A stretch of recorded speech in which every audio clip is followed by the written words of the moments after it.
ಪ್ರೀತಿಯ ಸ್ನೇಹಿತರೆ, ಪರಮಾತ್ಮನಿಗೆ ಪ್ರಿಯವಾದ ಪದಾರ್ಥದಿಂದ ನಾವು ಸಿಹಿ ಪದಾರ್ಥಗಳನ್ನು ಮಾಡ್ಕೋಬೋದು, ಖಾರ ಪದಾರ್ಥಗಳನ್ನು ಮಾಡ್ಕೋಬೋದು. ಅಂತಹ ಒಂದು ಉಪಹಾರವನ್ನು ನಾನು ಇವತ್ತು ಮಾಡಿ ತೋರಿಸಿದ್ದೀನಿ. ಅದೇ ಹುಳಿ ಅವಲಕ್ಕಿ. ಈ ಹುಳಿ ಅವಲಕ್ಕಿ ಮಾಡ್ಕೊಳ್ಳೋ ವಿಧಾನವನ್ನು ಒಬ್ಬೊಬ್ಬರು ಒಂದೊಂದು ವಿಧಾನದಲ್ಲಿ ಮಾಡ್ತಾರೆ. ನಾನು ನಮ್ಮ ವಿಧಾನದಲ್ಲಿ, ನಮ್ಮ ಮನೆಯಲ್ಲಿ ಯಾವ ವಿಧಾನದಲ್ಲಿ ಮಾಡ್ತೀವಿ ಅನ್ನೋದನ್ನು ನಾನು ಸಂಪೂರ್ಣವಾಗಿ ತೋರಿಸಿದ್ದೀನಿ. ನೀವು ಮಾಡಿ ನೋಡಿ ಹೇಗಿತ್ತು ಅಂತ ತಿಳಿಸಿ. ಹಾಗೆ ಮರೆಯದೆ ನನ್ನ ಚಾನಲ್ನ ಸಬ್ಸ್ಕ್ರೈಬ್ ಮಾಡಿಕೊಂಡು ನಿಮ್ಮ ಸಂಪೂರ್ಣ ಪ್ರೋತ್ಸಾಹ ಬೆಂಬಲವನ್ನು ಕೊಡಬೇಕು ಅಂತ ಕೇಳ್ಕೊತೀನಿ. ಮತ್ತ್ಯಾಕೆ ತಡ, ಬನ್ನಿ ವಿಡಿಯೋ ಕಂಟಿನ್ಯೂ ಆಗುತ್ತೆ. ಹಾಯ್, ಹಲೋ, ನಮಸ್ತೆ, ಶುಭೋದಯ ಸ್ನೇಹಿತರೆ. ಹೇಗಿದ್ದೀರಾ? ನೀವೆಲ್ಲರೂ ಚೆನ್ನಾಗಿದ್ದೀರಾ ಅಂತ ತಿಳ್ಕೊಂಡು ಇವತ್ತಿನ ಕಾರ್ಯಕ್ರಮವನ್ನು ಪ್ರಾರಂಭ ಮಾಡ್ತಿದ್ದೀನಿ. ಬಹಳ ದಿನಗಳಾಗಿತ್ತು ನಾನು ಹುಳಿ ಅವಲಕ್ಕಿ ಮಾಡಿ. ಇವತ್ತು ಹುಳಿ ಅವಲಕ್ಕಿಗೋಸ್ಕರ ಗಟ್ಟಿ ಅವಲಕ್ಕಿಯನ್ನು ತೆಗೆದು ಚೆನ್ನಾಗಿ ಕೇರಿ ಧೂಳೆಲ್ಲ ತೆಗೆದು ನಾನು ಅದನ್ನು ಮಿಕ್ಸಿಯಲ್ಲಿ ಪಲ್ಸ್ ಮೋಡ್ನಲ್ಲಿ ಆನ್ ಆ್ಯಂಡ್ ಆಫ್ ಮಾಡ್ತಾ ನೋಡಿ ಈ ರೀತಿ ಸಣ್ಣ ರವೆ ರೀತಿ ಮಾಡ್ಕೊಂಡಿದ್ದೀನಿ. ಈ ಒಂದು ಪಾವ್ನಲ್ಲಿ 3 ಪಾವು ನಾನು ಅವಲಕ್ಕಿಯನ್ನು ತಗೊಂಡು ಈ ರೀತಿ ಪುಡಿ ಮಾಡ್ಕೊಂಡಿದ್ದೀನಿ. ಇದಕ್ಕೆ ಸಾಕಷ್ಟು ಎಷ್ಟು ಬೇಕೋ ಅಷ್ಟು ಹುಳಿಯನ್ನು ನಾವು ಇದಕ್ಕೆ ಹಾಕ್ಕೋಬೇಕು. ಯಾಕೆಂದರೆ ಹುಳಿಯಲ್ಲೇ ನಾವು ಇದನ್ನು ನೆನೆಸಬೇಕು. ನಾನು ದಪ್ಪ ಹುಣಸೆ ಹಣ್ಣನ್ನು ರಾತ್ರಿನೇ ನೆನೆ ಹಾಕಿದ್ದೆ. ಅದರ ಹಿಂಡಿ ರಸವನ್ನೆಲ್ಲ ತೊಗೊಂಡಿದ್ದೀನಿ. ಖಾರಕ್ಕೆ ಅನುಗುಣವಾಗಿ ನಾನು ಹುಳಿ ಪೌಡರ್ ತೊಗೊಂಡಿದ್ದೀನಿ. ಇಲ್ಲಿ ಹುಳಿ ಪೌಡರ್ ನೀವು ಮನೆಯಲ್ಲಿ ಮಾಡೋ ಹುಳಿ ಪೌಡರೇ ಹಾಕೋಬೋದು. ಆದರೆ ಒಂದು ಏನಪ್ಪ ಅಂತಂದರೆ, ಕೆಲವರು ಹುಳಿ ಪೌಡರ್ನ ಮಾಡಬೇಕಾದ್ರೆ ಗರಂ ಮಸಾಲೆಗಳನ್ನ ಸೇರಿಸಿರ್ತಾರೆ. ಚಕ್ಕೆ, ಮೊಗ್ಗು, ಲವಂಗ, ಜಾಯಿಕಾಯಿ ಅಥವಾ ಅನಾನಸ್ ಹೂವು ಇದನ್ನೆಲ್ಲ ಹಾಕಿರ್ತಾರೆ. ಆ ಥರ ಹುಳಿ ಪೌಡರ್ ಆದರೆ ನಿಮಗೆ ಹುಳಿ ಅವಲಕ್ಕಿ ಚೆನ್ನಾಗಿ ಬರೋದಿಲ್ಲ. ಬ್ರಾಹ್ಮಣ ಶೈಲಿಯ ಹುಳಿ ಅವಲಕ್ಕಿ ನಿಮಗೆ ಸಿಗೋಲ್ಲ. ನಾನು ಲಿಂಕಲ್ಲಿ ಡಿಸ್ಕ್ರಿಪ್ಷನ್ ಬಾಕ್ಸಲ್ಲಿ ಹಾಕಿರ್ತೀನಿ ಲಿಂಕ್ನ. ನಾನು ತಿಳಿಸಾರು ಪೌಡ್ರ್ ಮಾಡಿದ್ದೀನಿ, ಅದನ್ನು ಹಾಕಿರ್ತೀನಿ. ನೀವು ಅದನ್ನು ಬೇಕಾದರೂ ಮಾಡ್ಕೊಂಡು ಹಾಕ್ಕೋಬೋದು. ನಿಮಗೆ ಮಾಡೋಷ್ಟು ಪುರ್ಸೊತ್ತಿಲ್ಲ ಅಂದರೆ MTR ಅವರ ರಸಮ್ ಪೌಡ್ರು ತಂದು ಹಾಕ್ಕೊಂಡ್ರೆ ಚೆನ್ನಾಗಿ ಬರುತ್ತೆ. ಇದು ನಾನು ನಮ್ಮ ಮನೆಯ ಹುಳಿ ಪೌಡರ್ನ ತೊಗೊಂಡಿದ್ದೀನಿ ಖಾರಕ್ಕೆ ಅನುಗುಣವಾಗಿ. ಮತ್ತು ಅಡಿಗೆ ಅರಿಶಿನ, ಪುಡಿ ಉಪ್ಪನ್ನ ಬಳಸಿ ಇಲ್ಲಿ ಇಂಗು, ಇದಿಷ್ಟನ್ನು ಈಗ ಹಾಕಿ ನಾನು ನೆನೆ ಹಾಕ್ಬಿಟ್ಟು ನಂತರ ನಿಮಗೆ ಶೇರ್ ಮಾಡ್ತೀನಿ.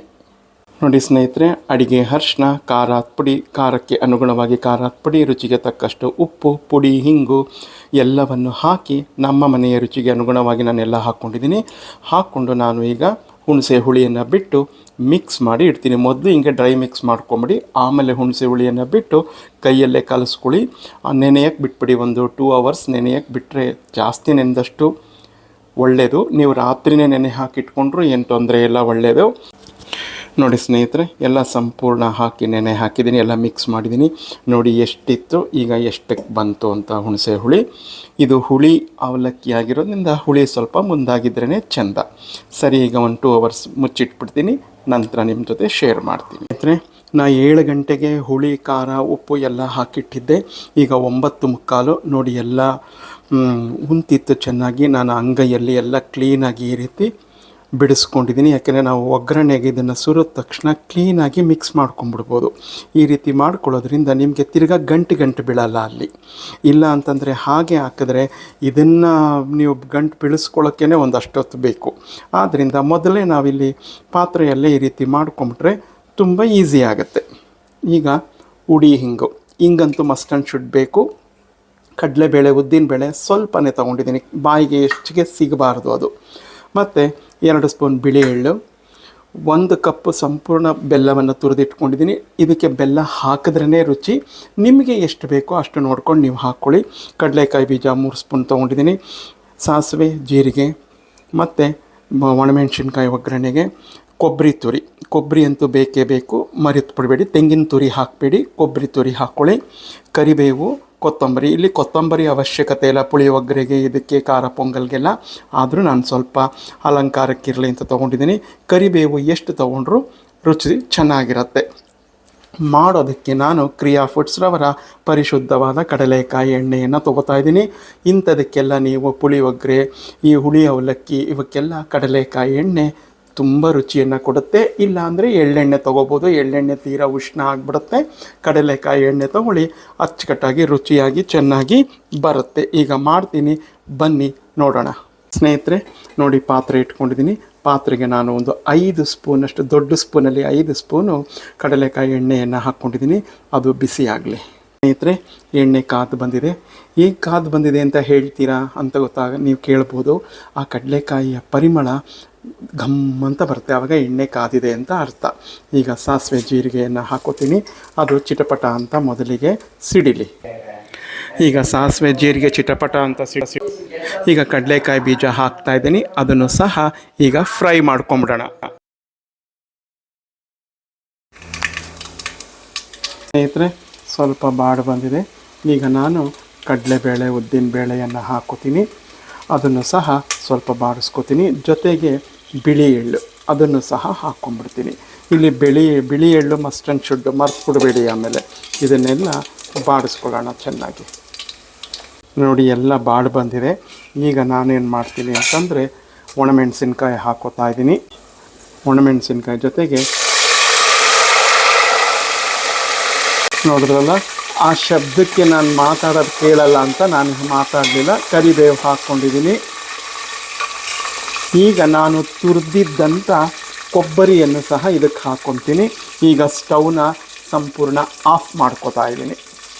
ಸ್ನೇಹಿತರೆ, ಇದಕ್ಕೆ ಈಗ ನಾನು ಬೆಲ್ಲ ಹೆಚ್ಚಿಟ್ಕೊಂಡಿದ್ನಲ್ಲ, ಅಂದರೆ ತುರಿದಿಟ್ಕೊಂಡಿದ್ನಲ್ಲ, ಅದನ್ನು ಹಾಕ್ಕೊಂಡು ಈಗ ಇಂಗಿನ ಪುಡಿಯನ್ನು ಉದುರಿಸ್ಕೊತೀನಿ. ಸ್ನೇಹಿತರೆ, ಇಂಗಿನ ಪುಡಿ ಹೆಚ್ಚಿಗೆ ಉದುರಿಸ್ಕೊಂಡು ಎಲ್ಲ ಸಂಪೂರ್ಣ ಬೆಲ್ಲ ಇಂಗಿನ ಪುಡಿ ಎಲ್ಲ ಮಿಕ್ಸ್ ಮಾಡ್ಕೊಂಡಿದ್ದೀನಿ. ಈಗ ಇದನ್ನು ಸ್ಟೌವಿಂದ ಕೆಳಗಿಳಿಕೆ ನಾನು ಆ ನೆಂತಿರ್ತಕ್ಕಂಥ ಅವಲಕ್ಕಿಯನ್ನು ಇದಕ್ಕೆ ಮಿಕ್ಸ್ ಮಾಡ್ಕೊತೀನಿ. ಸ್ನೇಹಿತರೆ ನೋಡಿ, ಸಂಪೂರ್ಣ ಮಿಕ್ಸ್ ಮಾಡಿದ್ದೀನಿ.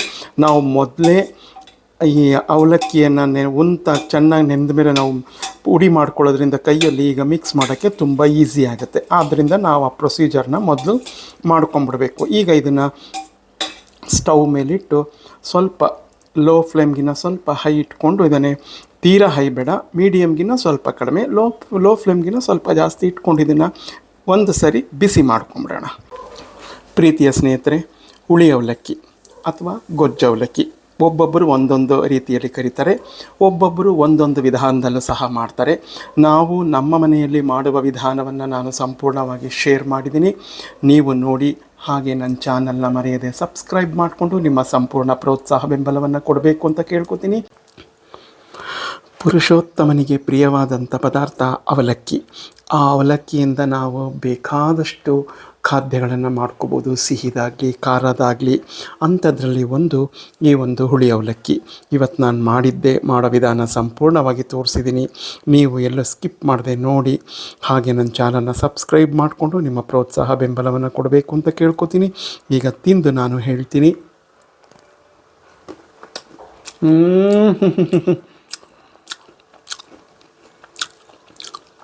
ಸೂಪರ್ ಆಗಿದೆ ರೀ. ನೀವು ಮಾಡ್ಕೊಳ್ಳಿ, ಹೇಗಿತ್ತು ಅಂತ ನಂಗೆ ತಿಳಿಸಿ. ಮತ್ತೊಂದು ಇಂಟ್ರೆಸ್ಟಿಂಗ್ ವಿಡಿಯೋದೊಂದಿಗೆ ಬರ್ತೀನಿ. ಎಲ್ಲರಿಗೂ ನಮಸ್ಕಾರಗಳು. ಜೈ ಗಣೇಶ. ಸೂಪರ್ ಆಗಿದೆ.